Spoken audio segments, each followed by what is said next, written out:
Voilà les enfants de Gaza, et comme vous pouvez voir, ce sont véritablement des enfants lumineux, joyeux, heureux, malgré des conditions de vie épouvantables, souvent depuis leur naissance.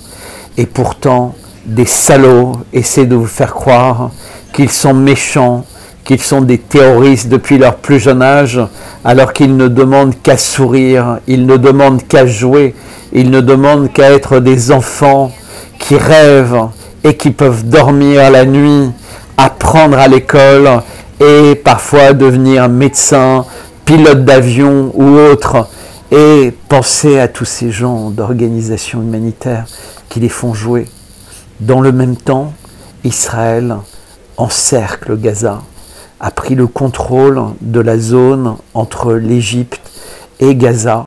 1 ou 2 soldats égyptiens ont d'ailleurs été tués par l'armée israélienne qui n'hésite pas à bombarder la mosquée au centre de Rafah, expliquant que des terroristes, entre guillemets, s'y cacheraient. Évidemment, il doit y avoir très peu de fascistes qui regardent mes capsules, mais imaginez, et dites-leur d'imaginer ce que peut être la vie dans un appartement encore debout quand, à Gaza, chaque jour, Israël bombarde avec des bombes surpuissantes qui peuvent tuer à des centaines de mètres de là.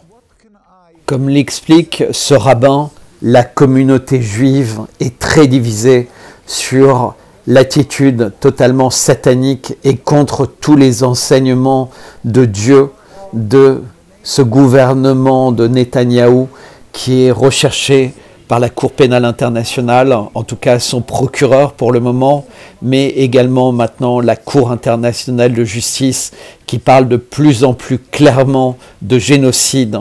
N'oublions pas la Nakba, n'oublions pas que depuis 7 mois, tous les jours, partout dans le monde, des gens expliquent à quel point ce qui se passe est contre toutes les règles de l'humanité.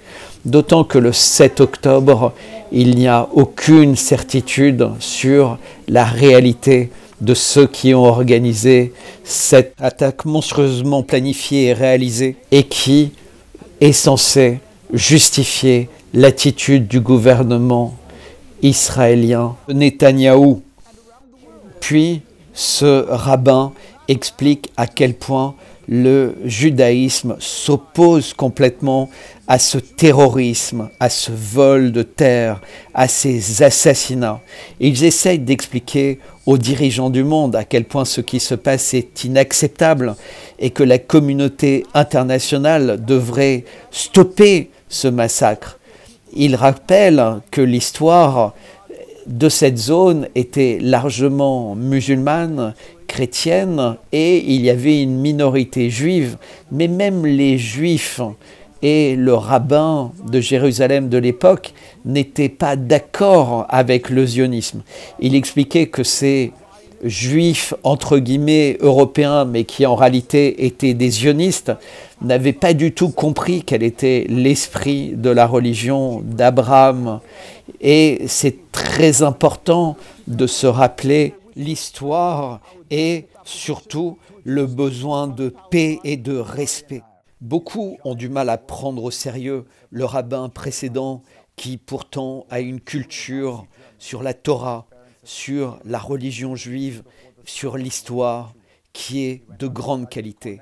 Mais que diront-ils face à cette interview fantastique sur CNN, extrêmement documentée, de cette personne dont les parents ont réussi à fuir à la dernière minute le génocide juif, la Shoah, en Allemagne, à Berlin. Cet homme a fait partie de ceux qui ont participé à la création de la Cour internationale de justice et de la Cour pénale internationale. Et il dit très clairement, sans l'ombre d'un doute, que Israël est coupable en ce moment d'un génocide à Gaza. Il explique qu'effectivement, au début, quand il a vu les bombardements terribles qu'Israël faisait sur Gaza, il faisait preuve d'un peu de patience en considérant que c'était peut-être excessif, mais qu'après tout, les événements du 7 octobre pouvaient justifier cela. Il avait des doutes, mais il était patient. Mais c'est quand il a réalisé la politique complète, la barbarie, qui visait de façon indiscriminée les femmes et les enfants sans aucun résultat significatif sur le plan militaire, mais surtout ensuite l'attitude de punition collective, la famine qui s'est installée au fur et à mesure des semaines à Gaza, la saleté, l'absence d'hôpitaux en état de marche pour essayer de faire survivre les estropiés, les blessés graves, etc. Tout ça lui a paru inadmissible. Les centaines de prisonniers, les enfants qui meurent de faim, ces images épouvantables que le monde a rarement vues. Et il explique que le traumatisme psychologique, le traumatisme physique sera irréparable, non seulement pour les enfants, mais leurs parents, leurs frères et sœurs.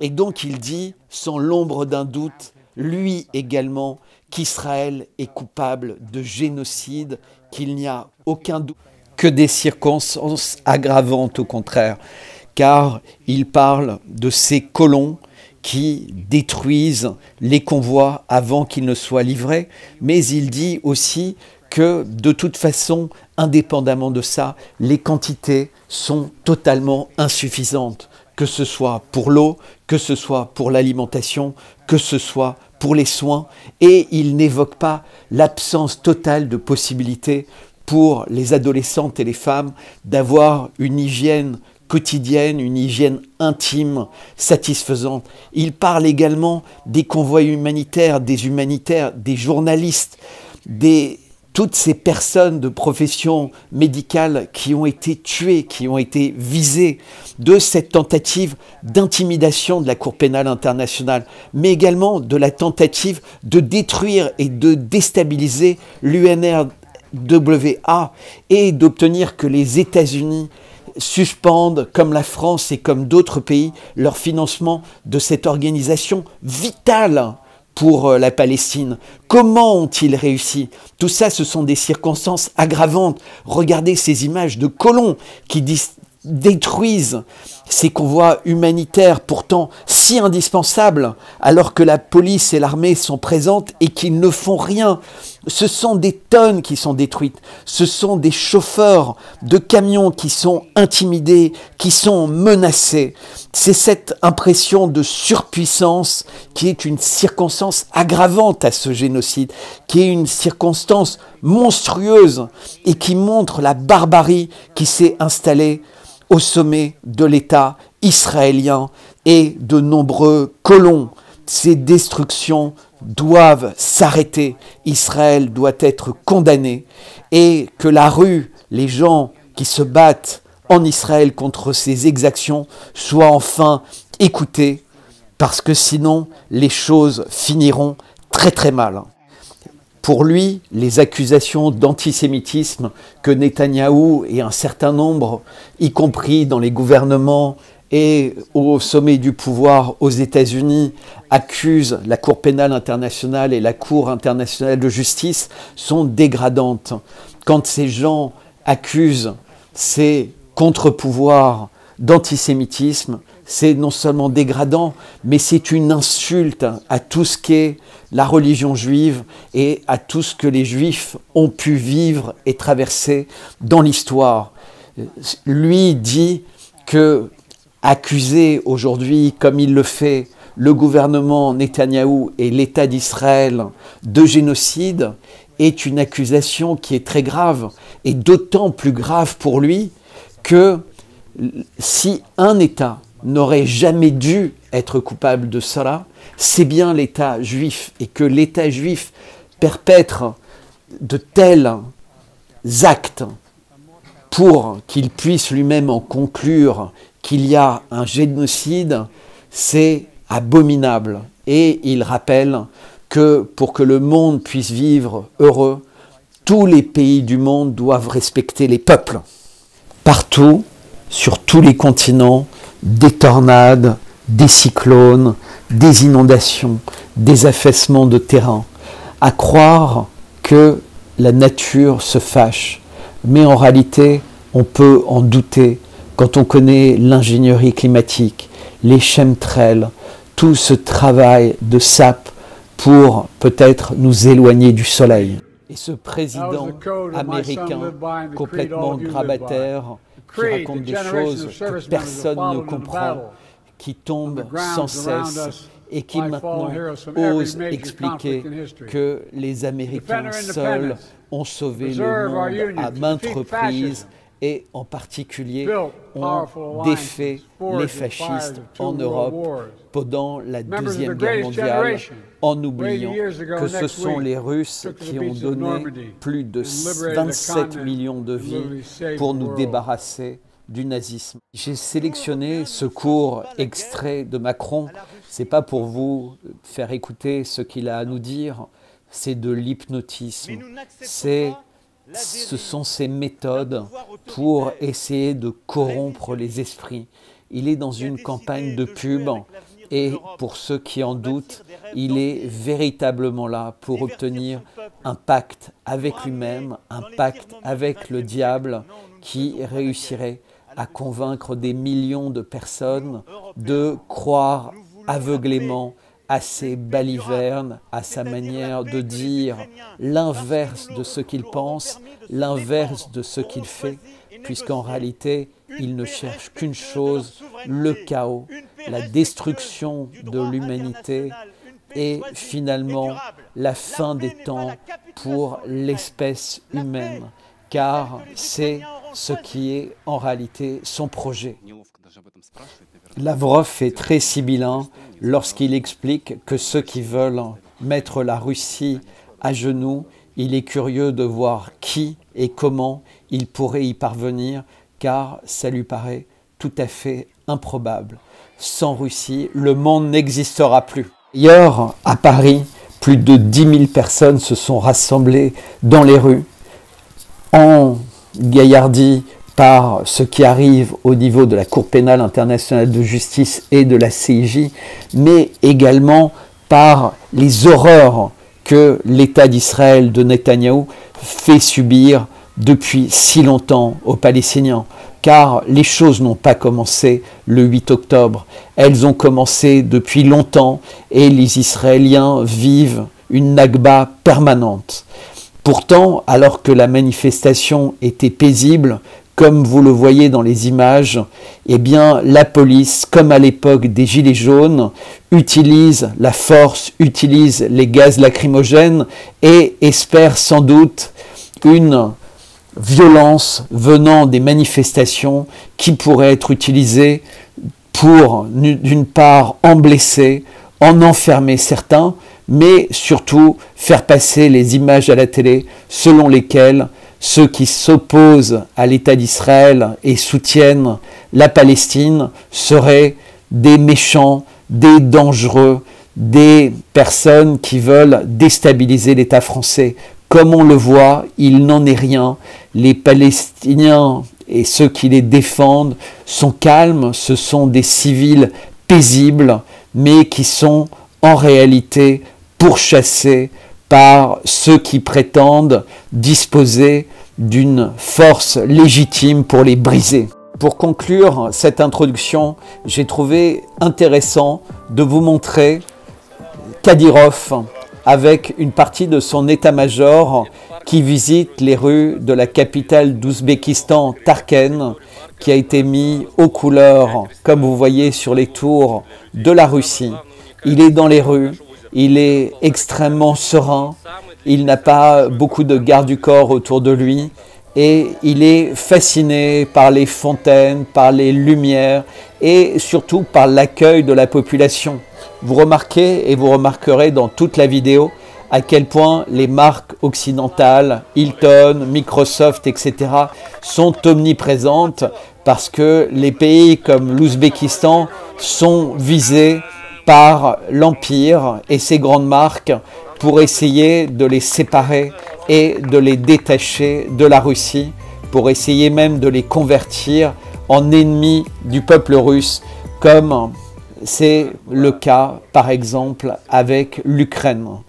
Évidemment, on sent la proximité, l'amour, l'amitié, que ce soit avec les Tchétchènes qui partagent la même religion musulmane que la majorité des Ouzbeks, mais en réalité, il y a une profonde amitié et respect avec la Russie de Poutine, qui est un pays stable, qui est un pays paisible et qui est un pays qui a une réelle ambition pour l'humanité, pour la fraternité entre les peuples, mais pas au sens woke, pas au sens mondialiste, pas au sens d'effacer les différences, au contraire, d'essayer de les entretenir et que chaque pays puisse être fier de ses spécificités, de sa jeunesse, de sa culture et construire un avenir qui lui convient sans que quelqu'un d'autre ait à lui dire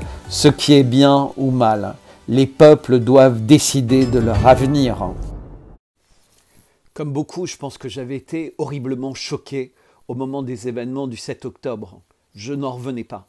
Ça me paraissait complètement fou comment autant de Palestiniens avaient pu sortir armés et réaliser un tel plan complètement abominable avec autant de victimes, aussi bien militaires que civiles, même si une grande partie des victimes avaient été créées, comme on l'apprenait très rapidement après, par l'armée israélienne.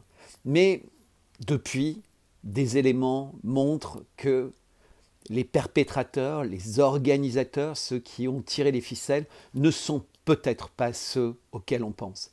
Tout ça est de toute façon très compliqué parce que, évidemment, pour tous les événements, il y a énormément de récupération. Mais la seule chose qui n'est pas compliquée, c'est le drame humain à Gaza, la situation de génocide qui est présentée largement dans l'introduction de cette vidéo que vous venez de voir.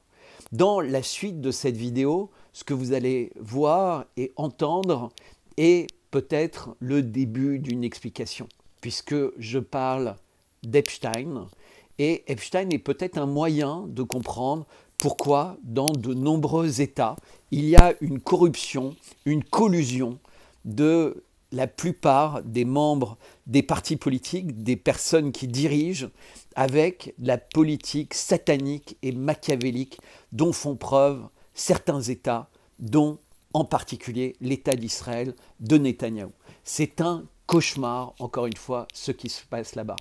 Dans cette deuxième partie de mon entretien avec Karl Brochu, je parle également avec lui, après avoir évoqué l'affaire Epstein, nous parlons des Khazars et nous parlons de l'importance de la connaissance et de la compréhension de l'histoire pour savoir comment nous en sommes arrivés là aujourd'hui. Je vous souhaite beaucoup d'intérêt à regarder cette vidéo. J'espère que vous la commenterez, j'espère que vous la partagez. N'oubliez pas également, si vous voulez m'aider dans cette aventure, vous pouvez le faire sur PayPal. Vous pouvez prendre des abonnements à ma lettre d'information Substack. Alors évidemment, tout ce que je propose est toujours gratuit. C'est-à-dire vous pouvez obtenir tous mes contenus, que ce soit sur YouTube, sur Substack, gratuitement. Mais pour ceux qui en auraient l'envie et les moyens, je vous remercie véritablement d'aider. C'est extrêmement important. Vous pouvez également prendre contact avec moi pour organiser une conférence, pour me proposer une invitation chez vous pour des dîners avec des amis, pour débattre, mais également pour découvrir le miel que j'ai commencé à proposer depuis quelques mois et que la plupart d'entre vous, pour ne pas dire l'essentiel d'entre vous, trouvent complètement unique comme une Madeleine de Proust, comme un souvenir disparu. Et c'est véritablement pour ça que j'ai choisi le miel. C'est comme essayer de vous parler avec le cœur, vous donner des informations qui touchent le cœur. Et bien là, c'est trouver quelque chose qui est compatible avec ma manière de vouloir véritablement participer à ce travail immense, ce travail collectif pour éviter cette situation d'apocalypse, cette situation d'inhumanité et cette situation finalement de génocide qui pourrait à terme ne pas toucher que les Palestiniens si nous laissions faire aujourd'hui. Voilà, encore une fois, je vous remercie pour vos partages, vos commentaires et pour ceux qui peuvent, votre aide. À bientôt et regardé cette vidéo avec autant de passion et d'intérêt que nous avons eu à la faire avec Karl Brochu. C'est une demi-heure très condensée et la partie 3 arrive demain sur la même chaîne YouTube, ma chaîne YouTube. À bientôt, au revoir.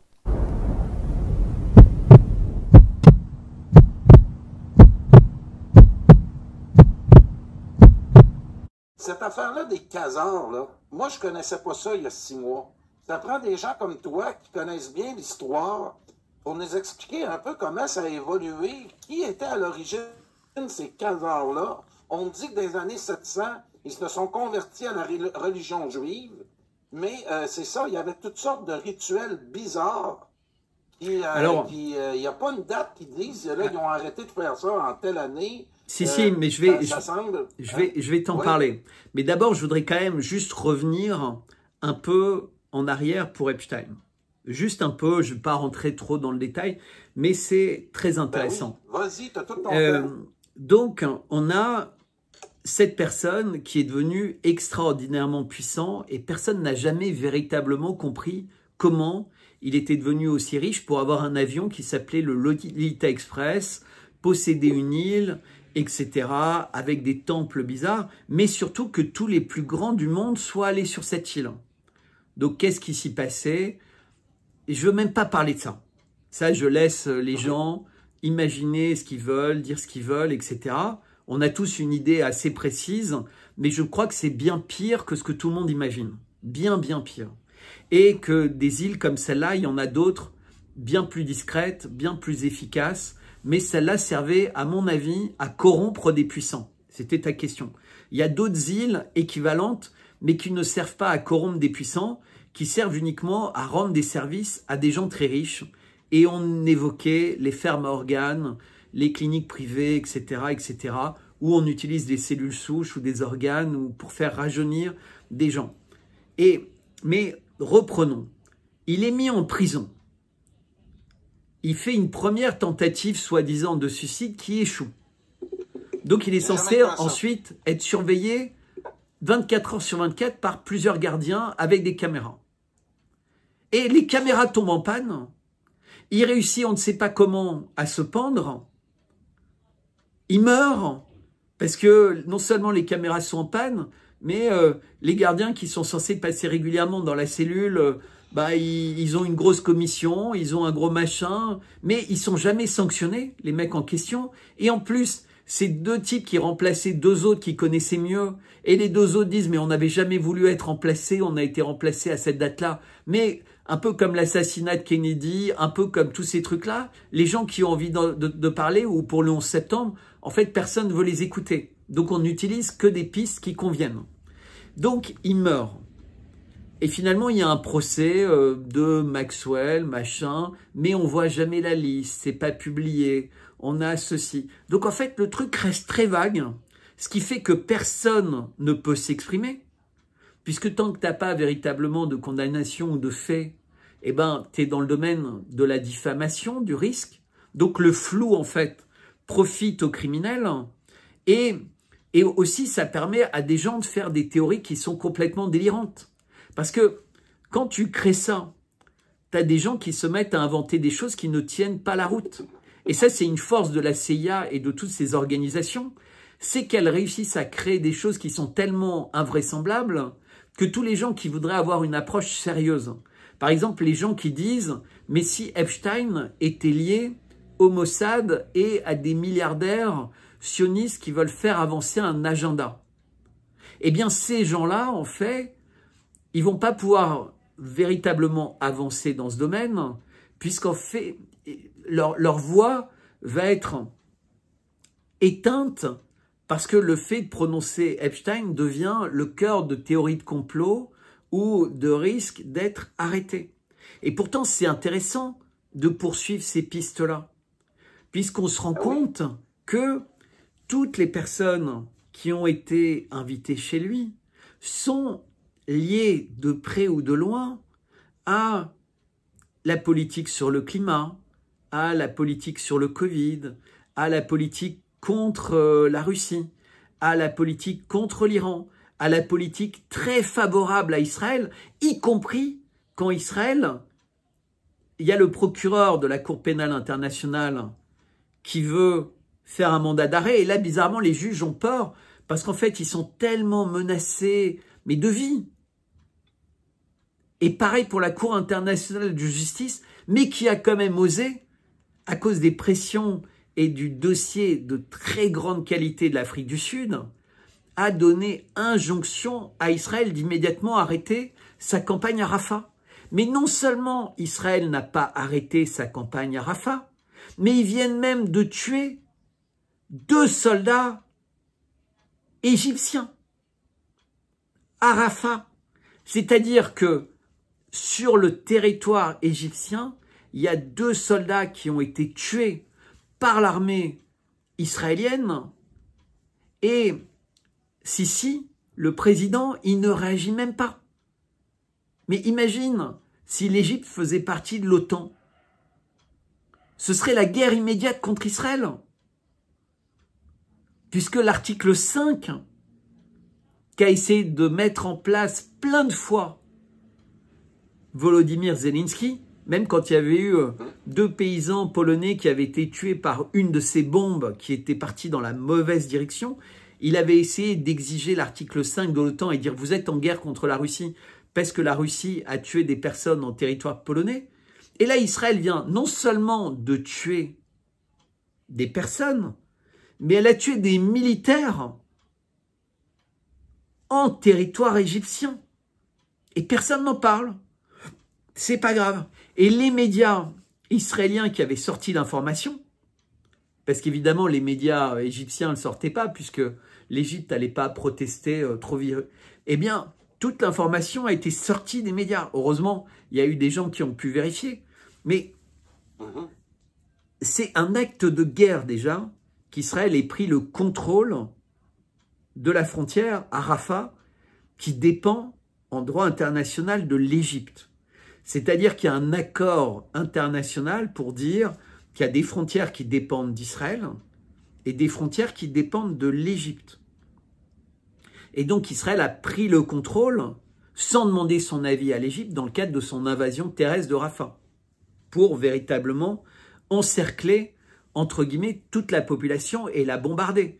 Ils viennent de tuer 50 civils dans un bombardement sur des tentes en plastique qui ont brûlé vifs les gens. Parce que quand tu fais tomber un immeuble, il va écraser les gens. Mais quand tu fais des bombes qui déclenchent un incendie sur des gens qui ont des vêtements en polyester, parce que ce n'est pas des vêtements en coton, qui sont dans des tentes en plastique, ça a été un brasier humain. Il faut voir les images épouvantables. Ces gens ont été brûlés vifs par leurs tentes en plastique. Non mais, il faut réaliser le sort des Palestiniens. Il faut que vous vous rappeliez qu'Israël a dit, quoi qu'il arrive, cette zone est sûre, elle ne sera pas bombardée. Ils ont mis des gens dans un désert, parce qu'il n'y avait pas de tunnel, il n'y avait pas de construction, il y aurait juste des tentes en plastique. Et pourquoi ils les ont bombardés? Parce que des forces spéciales, les meilleures troupes d'élite israéliennes, sont tombées dans une embuscade du Hamas qui a capturé 3 soldats. Et le Hamas s'est vanté. Eh bien, il y a toujours ce truc, c'est la stratégie Hannibal, c'est qu'ils bombardent partout où ils pourraient être pour éviter qu'ils exhibent, entre guillemets, et 50 morts, je ne sais pas combien de blessés graves, de grands brûlés. Il n'y a plus d'hôpitaux, il n'y a pas de médicaments, il n'y a pas d'antiseptiques, il n'y a pas de possibilité de se laver. Tu vois, il n'y a pas d'eau. Là, on parle d'un endroit où les puits ont été détruits. Il n'y a pas de puits, tu sais, c'est du sable, c'est au bord de la mer. Donc même si tu creuses dans le sable, à moins d'aller très profond, tu tombes pas sur la nappe phréatique. Tu tombes sur, tu vois, du sable salé, de l'eau salée. Donc tu peux pas la boire. Depuis le début de l'opération, Israël qui fournissait plus de 30% de l'eau potable, et déjà ils n'avaient pas assez d'eau potable pour eux, puisqu'en fait Israël limitait l'eau potable qu'ils donnaient pour les empêcher d'avoir de l'agriculture, etc. Donc ils gardaient le monopole pour eux, pour qu'il y ait une plus grande dépendance, pour que quand il y a des milliards qui sont donnés par d'autres pays pour aider Gaza, Israël prenne sa commission sur le chemin, prenne sa commission sur l'eau, prenne sa commission sur les carottes, les salades, les animaux, tout, puisque tout passe par eux. Puisqu'en fait, ils avaient obtenu que pendant très longtemps, la porte de Rafah soit bloquée. Elle avait été réouverte uniquement parce qu'il fallait sauver la population palestinienne qui n'avait plus rien pour manger. Il y a des milliers de personnes qui sont emprisonnées de Cisjordanie ou de Gaza sans procès en Israël. En fait, depuis quelle époque ça n'arrive pas, ça? Depuis quelle époque il n'y a pas une... Je ne sais même pas si dans l'histoire, il y a eu, peut-être dans le ghetto de Varsovie, des punitions collectives de cette ampleur. C'est peut-être la seule fois de l'histoire où on a eu quelque chose d'équivalent, où tu as plus de 2 millions de personnes enfermées dans un ghetto sous blocus. Toute leur agriculture a été détruite, toutes leurs infrastructures ont été détruites, toutes leurs archives ont été détruites. C'est-à-dire que ces gens n'existent même plus. On a trouvé des charniers dans les zones où Israël avait pris le contrôle complet, en particulier autour de l'hôpital Al-Nasser, plus de 300 personnes. Et dans les charniers, ils avaient les mains attachées dans le dos et ils avaient des balles, ils avaient été tués. Et ça n'a pas été fait, si tu veux, c'était en présence de journalistes qu'ils ont découvert les charniers, en présence de personnes d'associations humanitaires, etc. Et on se demande d'ailleurs si les personnes, tu sais, le convoi de personnes qui avaient été tuées, d'humanitaires anglais, australiens, etc., on se demande ce qu'ils avaient vu, ce qu'ils avaient observé, qui a causé leur mort, avec des frappes de drones hyper ciblées sur leur voiture, qui étaient identifiées sur le toit comme humanitaires. 150 journalistes tués. Donc si tu veux, on est dans le monde à l'envers. On protège les drogués multirécidivistes, mais qui sont connus, riches, gays, qui appartiennent et qui savent peut-être des choses. On protège les pédophiles. On protège un État qui est en train de commettre un génocide selon la plus haute juridiction sur Terre, la Cour internationale de justice. Et dans les médias, on les protège. On explique qu'il faut laisser faire. Il y a des candidats aux élections pour l'Union européenne en France qui se disent catholiques, qui sont dans les partis de droite républicaines, entre guillemets, traditionnalistes, et qui disent « Oui, oui, j'ai entendu parler, laissons Israël faire l'enquête. » Non mais, depuis quand on dit à Jacques Messrine « T'as tué du monde, fais l'enquête. » Non mais, sur quelle planète on vit? Les mecs qui commettent le crime, qui sont accusés de crimes de guerre, de crimes contre l'humanité, de génocide, qui font des crimes, mais depuis tellement longtemps là-bas, on leur dit, c'est eux qui font l'enquête. Et les Américains qui sont interrogés sur les mêmes questions, on leur dit, oui, on attend, on essaie de réunir des preuves. Et qui va vous donner les preuves, les éléments? Ah ben on attend, c'est Israël qui nous fournit. Ça fait 20 fois qu'il y a des exactions comme ça et qu'ils endorment le truc en disant Israël doit nous fournir les preuves. Au début du procès à la Cour internationale de justice, la Cour avait demandé à Israël de dire ce qu'elle allait faire pour éviter qu'on puisse dire un jour qu'il y avait eu un génocide. Non mais c'est le monde à l'envers. Ah oui, puis j'ai toutes sortes de bons commentaires dans le clavardage. Entre autres, il n'y a pas de nazis. Ça, je l'ai entendu au début avec Zelensky, quand on disait qu'il y avait des troupes ukro-nazis. Il disait non, ils ne peuvent pas être nazis. Zelensky, c'est un juif. On avait des réponses à tout, puis on sait que ce gars-là, Zelensky, est au centre de plein de scandales financiers. Les nôtres aussi au Canada, c'est la même chose. Mais les Panama Papers et tout ça, ils sont tous dedans. Et on a vu des valises, des simples députés, donc t'imagines pour le président, des simples femmes de députés essayer de passer les frontières avec 27 millions de dollars et 3 millions d'euros. Il y avait, Enfin, tu vois, le douanier qui fait ça, il doit pas... Et ils nous ont demandé de prendre des douches froides pour aider les Ukrainiens. Maintenant, tu vas demander dans les palaces de la Riviera en France, ou pendant de Courchevel ou de Méribel, qui sont les plus dépensiers, qui ont les plus belles voitures, les plus grosses voitures. C'est plus les Russes qui venaient à une époque, mais à la limite, ils étaient riches, mais leur pays regorge de ressources naturelles. Donc voilà, il y a des gens qui sont riches, comme en Arabie Saoudite, au Qatar, mais l'Ukraine est en guerre. Ils demandent au monde entier de leur donner de l'argent parce qu'ils n'ont pas les moyens de payer les employés, payer les machins. Et tous les palaces, toutes les grosses voitures, etc. Enfin, tu te balades dans les arrondissements chics de Paris, le nombre de voitures avec l'insigne Azov, avec la plaque diplomatique ukrainienne, enfin, les hôtels sont pleins de gens qui viennent de là-bas, qui sont richissimes et qui, évidemment, auraient l'âge d'être au front, mais qui réussissent à trouver le moyen de ne pas y être. De la même manière que le fils de Netanyahou est tranquillo à Miami et il n'est clairement pas au front. Tu vois, alors je ne sais pas, Zelensky, je crois qu'il n'a pas d'enfant, mais en fait, si tu veux, tout ça, c'est l'inversion, le mensonge. On nous raconte des contes de fées en permanence. Je voyais tout à l'heure quelqu'un qui parlait de la conquête de l'espace et la Lune. Oui, ça aussi, c'est un conte de fées. Comment est-ce qu'aujourd'hui, on n'est même pas capable d'y envoyer une boîte de conserve et de la rapporter? Et on nous raconte qu'on y allait, mais bizarrement, tout ce qu'ils ont trouvé, il s'avère par analyse qu'en fait, c'était du bois fossilisé. Enfin, mais c'est du foutage de gueule.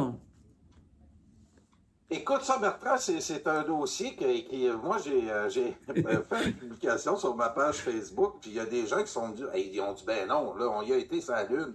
Mais ils ont perdu tous les films, bizarrement, de cet événement historique-là. Et puis on est allé 5 fois. On a voulu faire...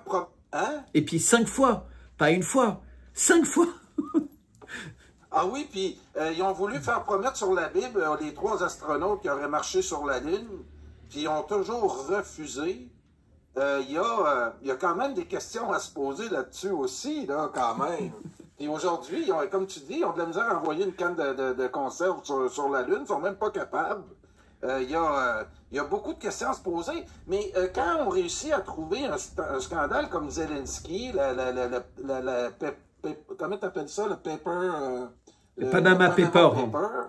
Ça reste que comme journaliste, si toi tu es à la barre d'une chaîne de télévision, puis tu es là pour faire connaître la vérité, tu vas mandater des journalistes pour continuer à fouiller cette histoire-là. Qu'est-ce qui leur permet des fois pas des fois, mais souvent de s'en tirer, c'est qu'ils vont couvrir un peu la nouvelle, mais après ça, hop, ils vont l'enterrer d'un autre pire nouvelle où mais oui. ils vont distraire la population.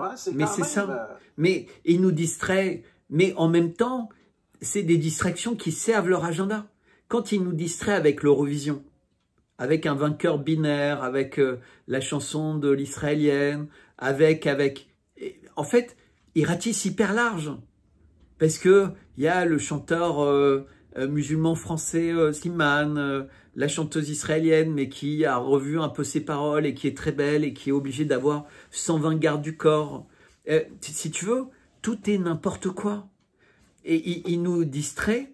On a eu le scandale de la boîte de Bitcoin qui s'appelle FTX. Et le patron, c'était Sam Bankman-Fried. Mais c'était une affaire en milliards de dollars. Sauf qu'il s'avérait que le patron de cette boîte, non seulement c'était le plus grand ou le deuxième plus grand donateur de Biden et des démocrates. Donc il était malin, il savait efficacement donner l'argent. Eh bien, cette même boîte, il s'avère qu'en fait, elle était, semble-t-il, et bon, après je suis obligé de mettre des guillemets, impliquée dans le blanchiment de l'argent qui partait en Ukraine. Parce que c'est pas forcément facile d'utiliser des énormes quantités de billets pour passer la frontière, mais une clé USB avec tes codes chez SBX pour racheter des bitcoins ou des machins, personne ne va le voir et personne ne va te fouiller. C'est-à-dire que tu peux blanchir des bitcoins de façon incroyable. Et tant que ça sert les gouvernements, les partis politiques, etc., combien tu as d'hommes politiques qui ne déclarent pas cet argent qu'ils reçoivent comme ça, alors, et qui permettent de donner des cartes Bitcoin à leurs enfants qui font des études à l'étranger, à Saint-Andrews ou ailleurs. Mais on n'imagine pas tout l'argent qui peut être lessivé sans en avoir l'air partout dans le monde. La sévérité des fiscs, elle est que pour les gens pauvres, elle est que pour les minables, elle est jamais pour les gens riches. Eux, c'est tellement gros les sommes qu'ils volent que les gens qui pourraient vouloir les poursuivre, un inspecteur des impôts qui s'intéresserait à ce sujet, il aurait vite fait le ministre qui l'appelle en lui disant « Attends, tu plaisantes, tu vas quand même pas t'intéresser à l'homme le plus riche de France ou le deuxième plus riche de France qui crée tant d'emplois chez nous. Sinon, il va partir. Donc, ok, on sait tous que c'est un méga tricheur, etc. Et je dis pas la vérité, hein, je dis ça comme... tu vois, mais on imagine bien ce genre de scène. Et tu as la même chose dans les commissariats. La femme qui appelle parce que son mari est en train de se droguer ou veut la menacer avec de l'alcool, etc. Le commissariat du 7e envoie une patrouille, mais entre-temps, il y a déjà un ministre ou le directeur de la police qui l'appelle en disant « Surtout, vous n'ébruitez pas l'affaire ». Et la patrouille va sur place, vérifie qu'ils ne sont pas tués, et puis repart sans faire de rapport. Et circuler, il n'y a rien à voir. Parce qu'on n'emmerde pas la bande des gens qui sont censés faire le bien du pays. Mais s'il s'appelle Fillon et qu'il sait acheter des costumes, alors là, on va lui détruire la vie. Parce que lui, il empêche les pourris d'accéder au pouvoir et de s'y installer et de faire absolument ce qu'ils veulent. C'est vraiment ça qu'il faut comprendre. C'est que ce système, et c'est ça que Poutine appelle le bal des vampires, c'est que ces gens n'ont plus aucune retenue, ils n'ont plus aucune honte, rien ne leur fait peur, ils ont un sentiment de toute puissance. Dans quel pays tu peux avoir quelqu'un qui conduit une voiture sous l'effet de drogue, peut-être sous l'effet d'alcool, qui fait un accident, que des blessés graves, une mère enceinte, le bébé meurt mais à l'accouchement, tu vois, par césarienne, etc. Mais est-ce qu'il a été déclaré vivant, pas vivant, enfin bref. Délit de fuite. Il y a des gens qui vont nettoyer l'appartement avant que la police puisse faire la perquisition. Les policiers voulaient aller tout de suite, mais on leur demande d'y aller le lendemain. Enfin, si tu veux, c'est un scandale d'État en soi. Si tu veux, il y a tellement de faits. Et là, on apprend que son procès va être pour blessure involontaire. Donc, ok, il y aura Palmade, c'est ça. Et tu te dis, mais c'est juste incroyable. Ah oui, je l'ai ici. Je vais te le mettre à l'écran parce que nous, au Québec, on en a plein. Oui. Ça aussi. J'ai mis, là, pendant que tu parlais, la photo du policier Duchesneau qui a fait un rapport sur le financement des partis politiques et ils l'ont tabletté pour 80 ans. On ne pourra pas savoir c'est quoi comme conclusion il est arrivé sur le financement des partis politiques au Québec, où juste avant de le publier, ils en ont sorti que quelques brides. Et entre autres, il y a une phrase qui a été prise du rapport où il disait que 75% du financement des partis politiques au Canada, au Québec, au niveau municipal, était frauduleux. Donc, aussitôt qu'ils ont une loi d'adopter, ils connaissent déjà les façons de les contourner et on a des gens qui ferment les yeux volontairement là-dessus. Pierre Palmade, résume-nous à nouveau, s'il vous plaît, qu'est-ce qui est arrivé là ces derniers jours? Alors c'est simple, hein. Je vais juste raconter l'historique. Donc c'est quelqu'un qui est vraiment influent puisqu'il a été utilisé comme un des visages pour convaincre les gens de s'injecter pendant la période du Covid. C'est-à-dire comme c'est un comique, il a été une des stars qui a essayé de convaincre les gens de se vacciner. Il appartient à la communauté dite LGBT+, donc il est gay. Et il est connu et reconnu pour avoir des pratiques assez excessives, puisqu'on a découvert, dans le cadre de l'enquête, qu'il était cette nuit-là dans une soirée dite de chemsex. C'est des soirées dans lesquelles, et ça concerne essentiellement le public gay, ils prennent des drogues qui leur permettent de faire l'amour pendant 24 heures, 48 heures, sans s'arrêter. D'accord? Donc, ils étaient dans une de ces soirées et ils ont dû aller chercher quelque chose ou quelqu'un.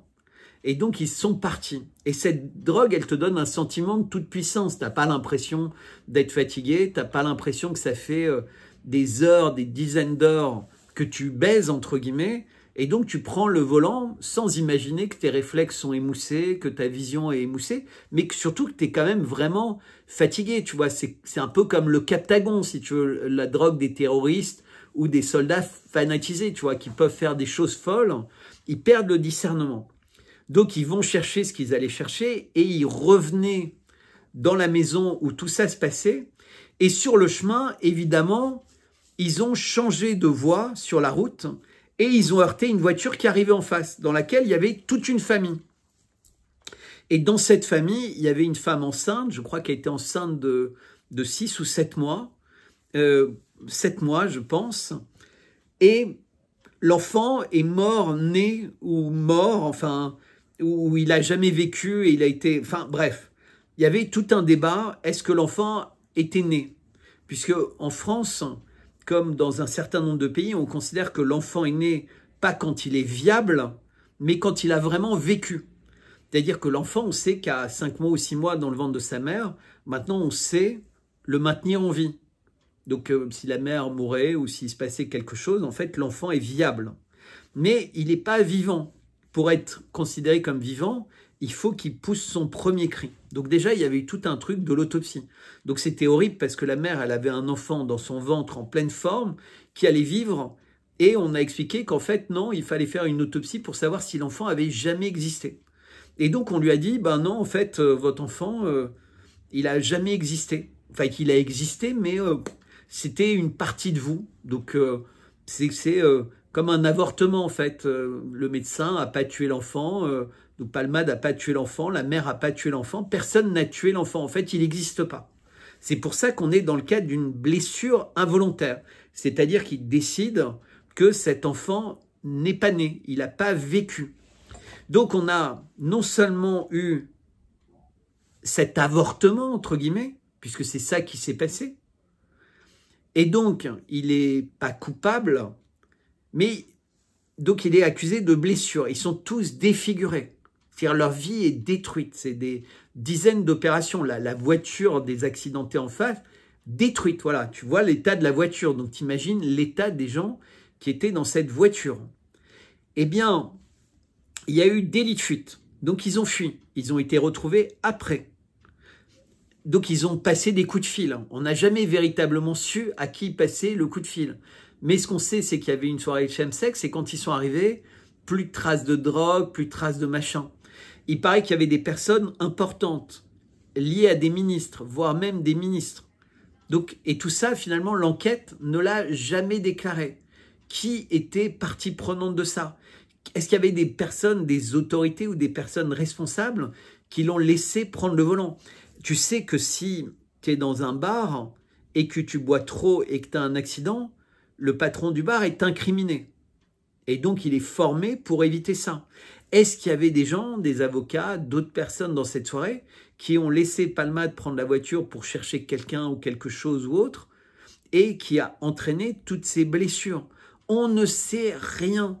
C'est-à-dire qu'il y a eu un énorme blocage de l'information sur toute cette affaire. Il y a eu longtemps d'ailleurs, les gens hésitaient à le critiquer parce qu'en fait, il y a tellement de puissance dans ce monde du showbiz où tout le monde se soutient, etc. Tu vois, 18 jours après l'accident, l'état des victimes, en fait, les images sont incroyables. Ces gens-là ont leur vie détruite. Il y a, encore une fois, un bébé qui était viable et qui a été mais on ne peut même pas dire tué, c'est ça qui est terrible. Parce qu'en fait, il était viable, mais comme il a été tué avant d'être officiellement vivant, il n'y a pas de meurtre.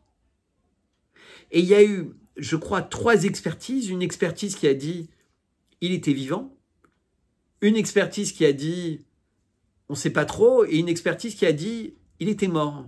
Ben, c'est l'expertise qui a été retenue par le juge d'instruction.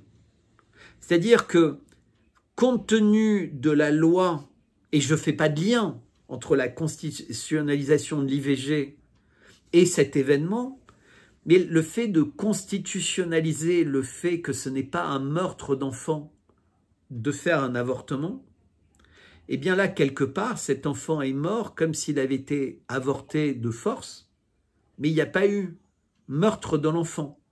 De la même manière qu'un avortement n'est pas un meurtre d'enfant. De la même manière que le suicide assisté ne sera pas un meurtre. De la même manière que l'euthanasie ne sera pas un meurtre.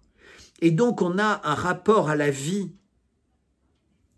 dans cette affaire Palmade qui est dramatique, puisque ça nous montre l'impact de toutes ces nouvelles règles dans le sens de la vie qui est porté à l'intérieur d'une mère.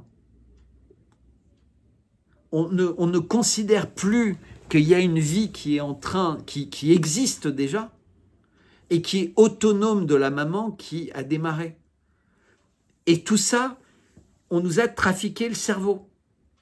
Et ça permet évidemment, dont on a parlé tout à l'heure, la GPA, le trafic d'organes, etc. Puisqu'en fait, ça n'existe pas. C'est comme un kyste, tu vois, bah enlevez-moi ce kyste. Tu vois, il devient un bébé quand il respire. Mais pourtant, la mère, elle entend un cœur qui bat. Le père, il sent des coups de pied, des coups de poing. Il y a une vie qui est autonome. C'est pas la mère qui dit au bébé de donner un coup de pied ou un coup de poing. C'est un bébé qui décide de le faire par lui-même. Tu comprends? Aux dernières émissions que je t'ai mis, là, si on n'en parle pas, ça n'existe pas. Et à l'information, on est des créateurs. Comme Dieu, à partir de rien, on fabrique du solide. Mais oui. C'est ça le système aussi. Mais oui, mais c'est magnifique. L'homme, c'est un miracle inimaginable. Dieu, il a construit l'homme le 7e jour. Tu vois, c'est la perfection. Après, il n'y a rien d'autre. Et la terre, c'est le lieu parfait pour l'homme. Dans notre ADN, on a tous les secrets de l'univers. Il n'y a pas plus de secrets dans l'univers que dans l'ADN. Et on a des gens qui sont des apprentis sorciers et qui veulent changer toutes les règles. Ils veulent reprogrammer l'humanité. Ils créent des Frankenstein. On sait maintenant que le Covid est un Frankenstein de virus créé par l'homme, etc., etc. Qui joue vraiment au divin, qui pense d'être capable de nous rendre éternels. Tous des gens qui ont un grave problème avec la mort. Mais je vais parler de lui en 2 mots. Cette personne, il aurait pu être, entre guillemets, quelconque toute sa vie. Mais véritablement quelconque. Mais il s'est trouvé que dans les années de la bulle Internet, fin des années 90, début des années 2000, il a créé une société. C'est une société un peu comme un médecin en ligne. C'était quelque chose qui était censé aider les gens à bien choisir leur traitement, leur médecin. C'était comme un blog, c'était un Facebook de la santé. Alors, il n'était pas seul à faire ça. D'ailleurs, rien que de voir sa tête, ça m'effraie. Mais il a gagné énormément d'argent avec ça. Et souvent, les gens qui gagnent énormément d'argent, on a ça avec un certain nombre de milliardaires aux États-Unis, ils perdent la tête.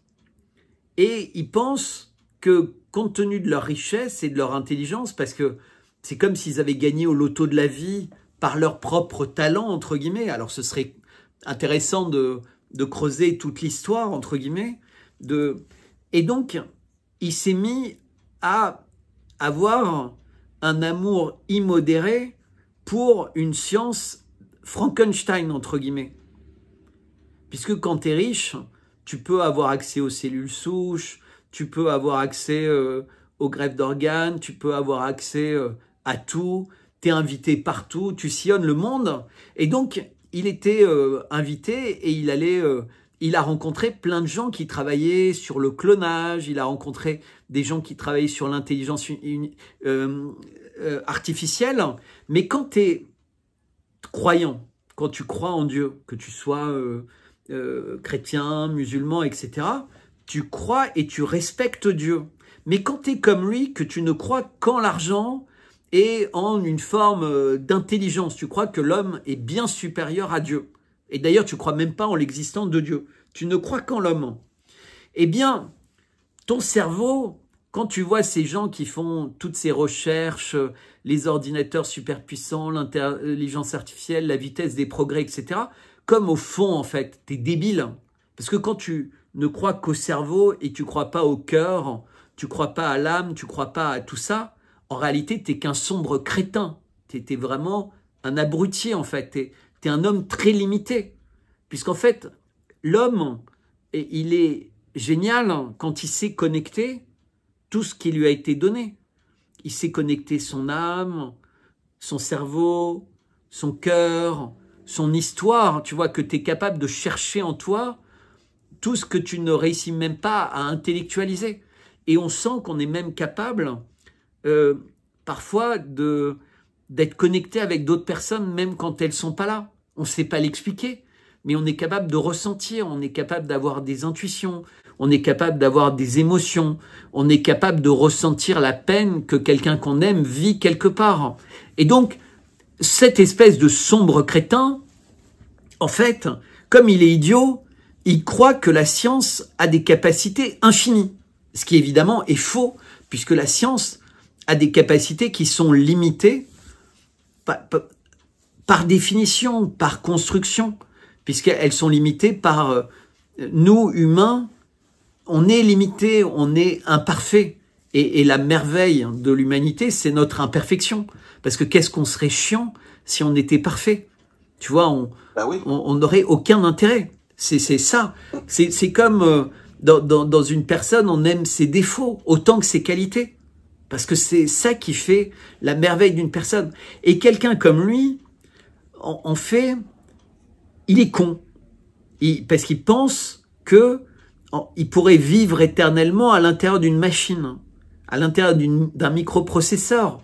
Mais le microprocesseur, il est limité dans son espérance de vie. Alors que l'âme humaine, elle est illimitée dans sa vie, puisqu'on la transmet de génération en génération. On transmet notre vie aux générations suivantes, mais pas forcément nos enfants. Notre impact sur les enfants de nos amis, de nos frères et sœurs, il est éternel. Puisqu'en fait, moi, quand on parle tous les deux, Karl, il y a des gens qui nous voient, et en fait, les graines qu'on plante en eux vont avoir une éternité. Tu comprends? Et c'est ça Ben oui, regarde, je suis en train de lire un livre, je ne sais pas si tu la connais, Natacha Calastrémé. Et elle dit, via des analyses qu'elle a fait à travers le monde, que l'épigénétique, c'est-à-dire que c'est Edgar Tolle qui disait qu'on avait un corps de souffrance qu'on héritait de nos parents, de nos arrière-grands-parents, qu'on doit analyser. Des fois, quand il y a des événements qui nous reviennent toujours dans la vie, il faut regarder peut-être nos blessures qu'on a eues dans notre jeunesse, mais aussi de nos parents, nos grands-parents. Et quand on fouille là-dedans, on peut comprendre bien les choses. Exactement. Donc, on n'est pas juste... Exactement. Oui. Exactement. Mais ce qui est drôle, tu vois, ce que tu viens de dire, c'est essentiel. Donc, on a eu des hommes politiques qui ont essayé de dire qu'on avait, tu vois, des travers génétiques. C'est-à-dire que si on avait des parents criminels ou que quand on était enfant, on était violent, en fait, ça allait se démultiplier quand on devenait adulte. Et bizarrement, ces gens n'ont pas la foi. Or, c'est incompatible. C'est-à-dire, si tu as autant de choses qui peuvent se transmettre comme ça, c'est parce que la laïcité, ça veut dire que la société, en fait, va te transmettre tout ce que tu as besoin de savoir et va être capable de t'amener à avoir une plénitude dans ta vie. Or, la religion, c'est de croire que ça dépasse évidemment l'homme, ce qui nous arrive et ce qui est notre destin et ce qui est notre pouvoir, etc. Donc la laïcité, c'est une religion dangereuse parce qu'en fait, elle est très limitative. Elle nous met dans une prison. Et c'est pour ça qu'en fait, les vampires, tous ces gens qui ont imposé la laïcité, en fait, ils ont voulu tuer la capacité de l'homme à comprendre qu'en lui, il avait l'infinie possibilité qui lui avait été donnée par Dieu de l'univers. Ça ne veut pas dire que l'homme est infiniment bien, infiniment mal, infiniment capable. Ça veut dire que on pourrait passer l'éternité à découvrir tout ce qu'on est et tout ce qu'on peut. Puisqu'en fait, on est l'ultime perfection de ce qui est possible. Et ces gens-là essaient de nous mettre en tête, et en tout cas, eux le croient, puisqu'ils ne croient pas en Dieu. Donc, ils croient que l'homme est Dieu, ce qui est faux. Mais ils le croient. Et donc, comme l'homme est Dieu, l'homme va pouvoir créer une machine qui va lui donner l'éternité, puisque si l'homme est Dieu, il peut créer l'éternité. Et donc, mais ça, c'est lié à la laïcité. C'est lié au Dieu argent. C'est lié au super pouvoir de gens qui ont plus de richesse que des pays entiers, qui ont plus d'influence que des présidents de pays. C'est des gens qui peuvent s'offrir le contrôle de l'OMS. C'est des gens qui peuvent s'offrir le contrôle de la parole du Vatican. Non mais t'imagines à quelle époque...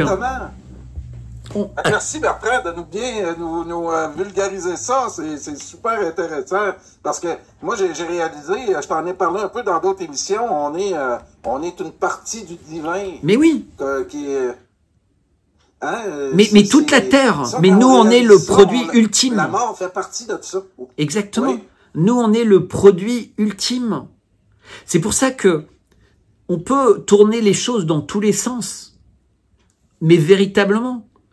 Dans les textes religieux, dans les religions du livre, mais de la partie qui n'a pas été truquée, la partie qui n'a pas été pervertie, puisque ça a été perverti par des centaines d'années de perversion, de changement. Et c'est vrai pour chaque religion. Parce qu'en fait, tout à l'heure, on a évoqué les Khazars. Mais en réalité, on pourrait remonter plus loin. On pourrait remonter aux Babyloniens. Donc après Moïse, en fait, tu sais, il descend de la montagne avec les 10 commandements. Et il trouve son peuple avec le veau d'or. Et en fait, ils ont été envahis par les adorateurs du diable, par les adorateurs de l'or, par les adorateurs de l'argent. C'est-à-dire qu'ils ont perdu la foi. Et qu'est-ce qu'il fait Moïse? Le seul objet qui existe sur terre, touché par Dieu, il a touché qu'un objet. Dans toute l'histoire de l'humanité, c'est l'étape de la loi. Dieu, il n'a jamais touché quoi que ce soit.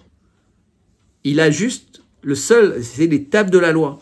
Eh ben, Moïse, il fracasse l'étape de la loi sur le veau d'or, en fait. C'est-à-dire le seul objet ultime, il est détruit dans un combat à ce moment-là. Et donc, tu as cette religion qui était celle d'Abraham, qui perd, entre guillemets, cette bataille, puisqu'en fait, ils se sont éloignés les uns les autres. Et c'est pour ça que, après, Dieu envoie Jésus-Christ. Parce qu'en fait, les religions abrahamiques ont fait fausse route. Ils ont signé un pacte avec le diable à ce moment-là. Et donc, tu as plein de choses qui se passent avec les Babyloniens, etc. Et cette volonté déjà à l'époque, avec le mythe de Babylone, de culture universelle, d'universalité, de langue qui puisse être parlée par tous les mondes, alors que c'est des gens qui ne s'intéressent plus qu'à l'argent, au pouvoir, à la guerre. Et qui empêche ça de s'avérer? Les Perses. Les Perses qui partent en guerre contre les adorateurs du diable. Et c'est pour ça qu'il y a cette haine éternelle contre les Iraniens, qui sont les Perses. Et les Khazars, en fait, qui les a détruits, les Khazars? C'est les Russes. C'est la Sainte Russie. Ok. Wow. Et d'où cette haine éternelle contre les Russes?